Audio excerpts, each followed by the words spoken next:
কিন্তু সরকারে দু আলম বলেন, এই মায়েরা যারা কথা শুনতেছেন গভীর মনোযোগ দিয়ে শুনবেন। আল্লাহর নবী বলেন, কেউ যদি তার সন্তানটাকে মেহনত কইরা হাফেজে কোরআন বানাইতে পারে, মার বাবা মেহনত কইরা তার সন্তানটাকে যদি আলেমে বা আমল বানাইতে পারে, সরকারে দু আলম নবী বলেন, হাফেজে কোরআনের মা বাবাই ময়দানে মাশরে আল্লাহ তাআলা শুধু নূরের টুপি পড়ায় দেবেন তা না, আল্লাহ হাফেজে কোরআনের মা আর বাবাকে নিজ জিম্মাদারিতে আল্লাহর জান্নাতে পৌঁছায় দেবে। 2 নম্বর, ওই সন্তান যেই সন্তান আল্লাহর দান, এখানে মানুষের কোনো হাত চলে না। তাহলে এক প্রকার ওই সন্তান যেই সন্তানকে মা আর বাবাই মেহনত করে হাফেজে কোরআন বানাইছে, আলেমে বা আলমুল বানাইছে। 2 নম্বর, ওই সন্তান যেই সন্তানটা মায়ের গর্ভ থেকে জন্ম নেওয়ার পরে জীবিত ছিল, কিছুদিন বেঁচে ছিল, অথবা যৌবন পাওয়ার আগে সন্তানটা মারা গেছে। সরকারে দু আলম নবী বলেন, উম্মত,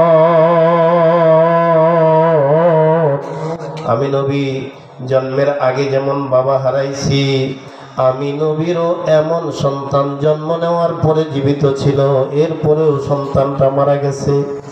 কিয়ামত পর্যন্ত আনেওয়ালা উম্মতেরা শোনো, আমি নবী বলছি, কারো যদি সন্তান জন্ম নেওয়ার পরে জীবিত থাকার পরে সন্তানটা মারা গেছে, অথবা প্রাপ্ত বয়স্ক হওয়ার আগে সন্তানটা মারা গেছে, আর যদি ওই মা আর বাবা ধৈর্য ধারণ করতে পারে, সরকারে দু আলম নবী বলেন, এই সন্তান ওই মা এবং তার বাবাকে আল্লাহর নির্দেশে সঙ্গে করে নিয়ে আল্লাহর জান্নাতে চলে যাবে। বলেন তো, জীবন কার হাতে? সবাই বলেন একসাথে, জীবন কার হাতে? মরণ কার হাতে? এই বাচ্চাটা যে আপনার ঘরে জন্ম নিল, জীবন ছিল, এরপরে মারা গেল, এটারে মেরেছেন কে?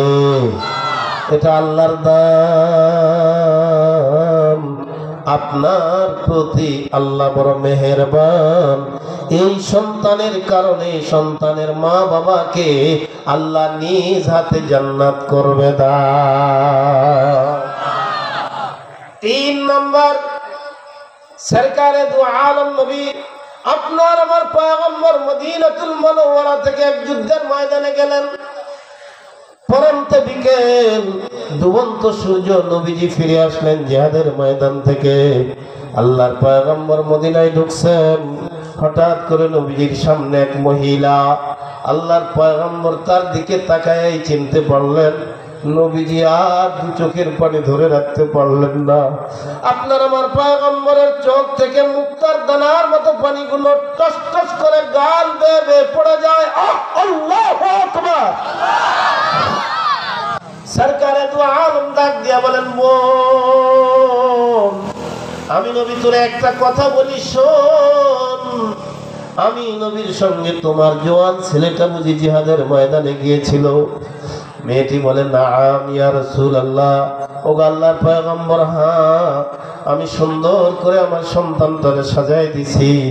আপনি নবী জিহাদের ময়দানে যাচ্ছেন, আপনার সঙ্গে পাঠিয়ে দিছি। আল্লাহর পয়গম্বরের চোখ থেকে টস টস করে পানিগুলো গাল বেয়ে বেয়ে পড়ে যায়। নবীর ঠোঁট দুটো তরতর করে কাঁপে। আপনার আমার পয়গম্বর ডাক দিয়া বলেন, বলবে জিহাদের ময়দানে আমি লক্ষ্য করে দেখতেছিলাম তোমার সন্তানটা কাফের বেঈমানদের মোকাবেলায় ময়দানে ঝাঁপিয়ে পড়েছে, কচু কাটার মতো বেঈমানদেরকে টুকরো টুকরো করতেছে। আল্লাহু আকবার, আল্লাহু আকবার।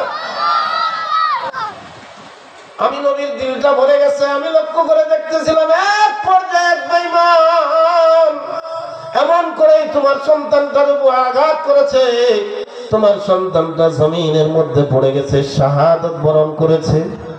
আমি পয়গম্বর নিজের হাতে তারে কাফন পরাইছি। আমি নবী নিজের হাতে তারে কবরস্থ করছি। আমি পয়গম্বর নিজে তার জানাজার নামাজ পড়াইছি। এ বন্ধু, সরকারে দু আলম নবীর সামনে ওই সন্তানের মা ঠিক এইভাবে 2 চোখের মধ্যে হাত দিয়া চোখের পানিটা মুছে ফেলে আর ডাক দিয়া বলে, ওগো সরকার, এই যে তাকায় দেখেন, আমি আমার চোখের পানি মুছে ফেললাম, আমি আর আমার সন্তানের জন্য কাঁদবো না। কারণ আপনার জবান থেকে শুনেছি, কোন সন্তান যদি শাহাদাত বরণ করে তো আরশের মালিক আল্লাহ তাআলা নিজ দায়িত্বে ওই শহীদের মা বাবাকে জান্নাত দান করে। আমাকে শহীদ করে সেই মিছিলে শামিল করে নিও। আমিন বলেন। আমাকে শহীদ করে সেই মিছিলে শামিল করে নিও। যেই মিছিলের নেতা আমির হামজা, আল্লাহু আকবার। যেই মিছিলের নেতা আমির হামজা, খুবাইব খাব্বাব আল্লাহর ছিল যারা অতি প্রিয়, শামিল করে নিও। আমাকে শহীদ করে সেই মিছিলে শামিল করে নিও। আমিন বলে। ১,৫০০ বছর আগে জন্ম নেই নাই, নবীর জমানায় জন্ম নেই নাই, সাহাবীদের জমানায় জন্ম নেই নাই, ১,৫০০ বছর পরে দুনিয়ায় এসেছি। ও বন্ধু, এত বছর পরে এলেও সেই শাহাদাতের জীবন্ত ইতিহাস আমাদের চোখের সামনে। নেটের যুগ, ইন্টারনেটের যুগ, ফেসবুকের যুগ, ইউটিউবের যুগ।